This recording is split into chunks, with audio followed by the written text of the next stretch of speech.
চোখ রাখবো এই মুহূর্তের সব থেকে বড় খবরে। লোকসভা ভোট 2024-এ অভিষেক বন্দ্যোপাধ্যায়ের ঝুলিতে ছিল 10,48,000 ভোট। সেখানে বিজেপির প্রার্থী অভিজিৎ দাসের ভোট ছিল মাত্র 3,37,000। ফলে 7,11,000 ভোটের ব্যবধানে জয়ী হয়েছিলেন তৃণমূল সাংসদ অভিষেক বন্দ্যোপাধ্যায়। কিন্তু এরপরেই অভিষেক বন্দ্যোপাধ্যায়ের বিরুদ্ধে ওঠে ছাপ্পা ভোটের অভিযোগ। লোকসভা ভোটে তৃণমূলের এই বিশাল জয়, তার উপর ডায়মন্ড হারবার কেন্দ্রে অভিষেকের বিপুল ভোটে জেতা, তাই নিয়ে হাইকোর্টে ভোটে কারচুপির অভিযোগ তুলে মামলা করেন বিজেপি প্রার্থী অভিজিৎ দাস এবং সেই মামলার শুনানিতেই বড় পদক্ষেপ কলকাতা হাইকোর্টের। জানা গেছে, ভোটে কারচুপির অভিযোগ নিয়ে অভিষেকের বিরুদ্ধে মামলায় বড় নির্দেশ দিয়েছেন বিচারপতি।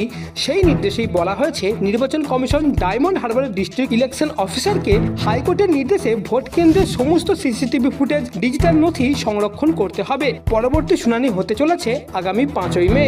এই বিষয়ে বিজেপি প্রার্থীর আইনজীবী জানিয়েছেন, ওই কেন্দ্রে ভোটের যেভাবে কারচুপি হয়েছে তাতে তারা আশাবাদী সত্যটা অবশ্যই সামনে আসবে, প্রমাণ হয়ে যাবে সবকিছু।